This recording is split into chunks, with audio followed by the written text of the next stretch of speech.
Today, Turkey jails President Tayyip Erdogan's biggest rival, sparking mass protests. The U.S. mediates ceasefire talks between Russia and Ukraine in Saudi Arabia. And Trump layoffs at the VA hit mental health services for veterans. It's Monday, March 24th. This is Reuters World News, bringing you everything you need to know from the front lines in 10 minutes every weekday. I'm Sharon Reich-Garson in New Jersey. And I'm Carmel Crimmins in Dublin.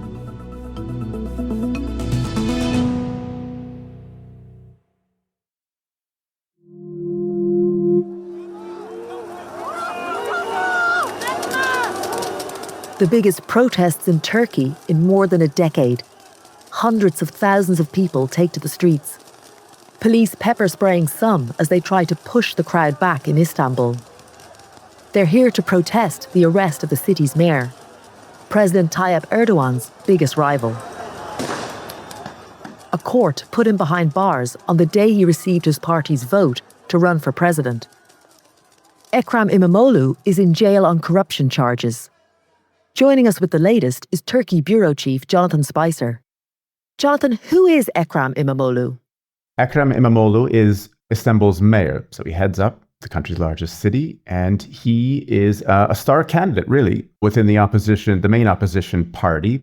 Virtually everyone thinks that he will be the eventual challenger, presidential challenger to Erdogan. And his troubles appear to be galvanizing opposition against Erdogan's government. Well, it's a challenge for Erdogan's government. It creates a challenge, I guess, on two fronts. Number one, you have to confront this reality that Imamoglu, the president's chief rival, the one who leads in polls, many polls, and who would and could defeat him ultimately after 22 years, has now been locked up. Secondly, what to do about these protests. 2013, during the Gezi Park protests, which prompted a very violent crackdown from the state, that was the state's answer, violence, and shut it down. Now we've had 5 days of these protests, and they have been majority peaceful. But if they continue, the government sort of has to contend with how does it deal with that? What are we expecting to happen next? Well, the opposition has a window here to maintain some momentum that they probably haven't seen in some time. How do you keep that momentum? How do you keep people out in the streets? Who takes the mantle in sort of facing down the president as we're heading toward presumably some sort of presidential election in the years to come? So that's one question. I think another critical question here is the economic question. Right. The lira currency crashed dramatically on Wednesday last week when the mayor was detained. It fell as much as 12%. It was in a free fall until it came back and until the central bank started spending what reports suggest are billions of dollars in foreign currency to stabilize the currency.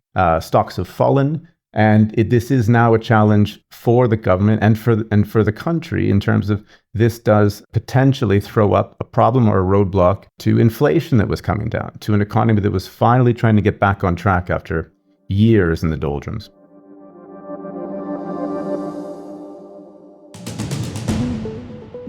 He wants to break us so America can own us. We will not let that happen. Canada's Prime Minister Mark Carney is calling for a snap general election on April 28th. He's asking for a strong mandate from Canadians to take on US President Donald Trump. A US delegation heads to Greenland this week to visit an American military base and take in a dog sled race. The trip comes as Trump pushes forward his idea of annexing the Arctic island. The delegation will be led by Vice President J.D. Vance's wife, Usha Vance.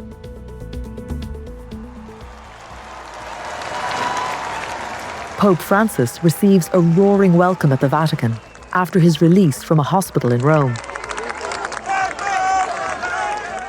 Doctors say that the 88-year-old will need to rest for 2 months after surviving his 5-week battle with double pneumonia.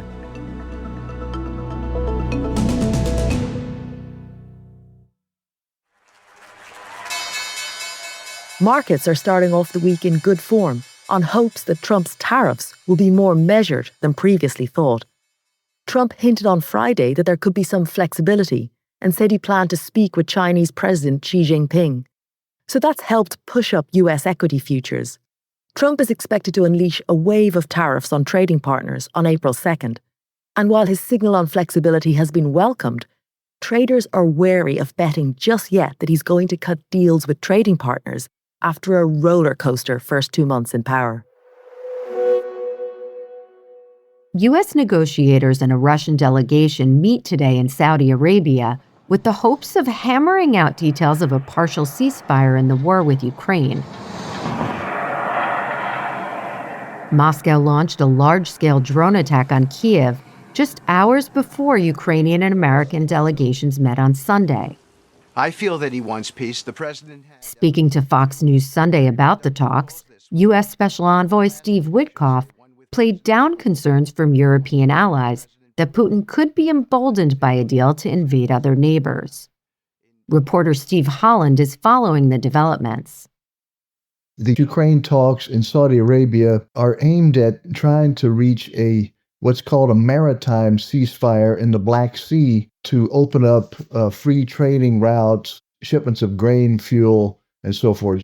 I don't think grain has been a big issue lately in this war, but it is a starting point, a thing that they can accomplish now and hopefully propel them into more progress on deeper issues going forward.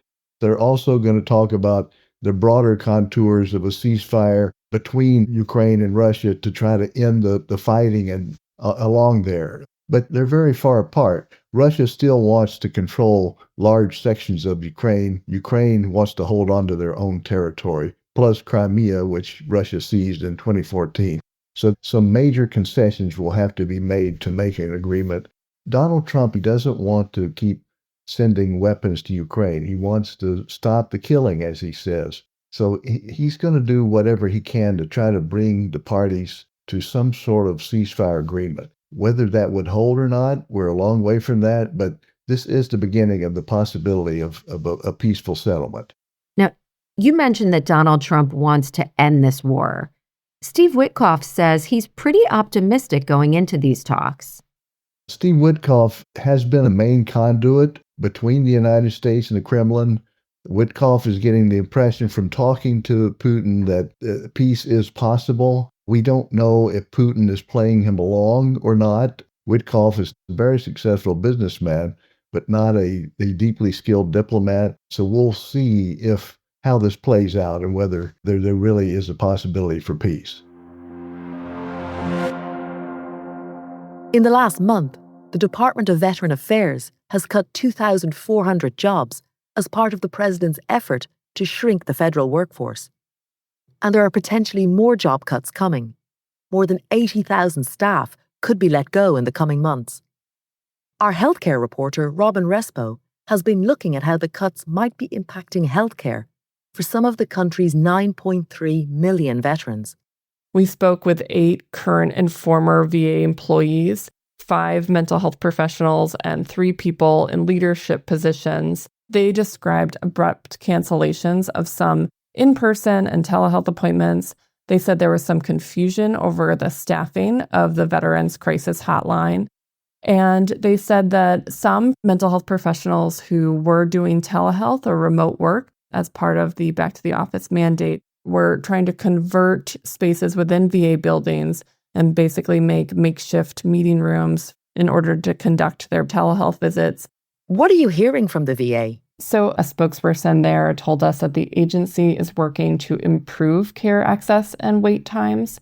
He said mental health professionals such as psychologists and social workers were not included in the February staffing cuts, and that the agency is working to recruit mental health providers. He said the VA will make accommodations as needed to ensure that employees have enough space to work and that veterans' access to benefits and services remain uninterrupted as employees return to VA facilities. And how are veterans responding? So we spoke with the Veterans of Foreign Wars, which represents Americans who have fought overseas. And that organization said it would welcome efforts to improve the VA's mental health services. A representative there said there are complex problems that have persisted at the VA despite increased funding over the years. And the VFW supports a thorough review of the VA's mental health services. But he added that it needs to be done carefully and, as he said, not with a chainsaw.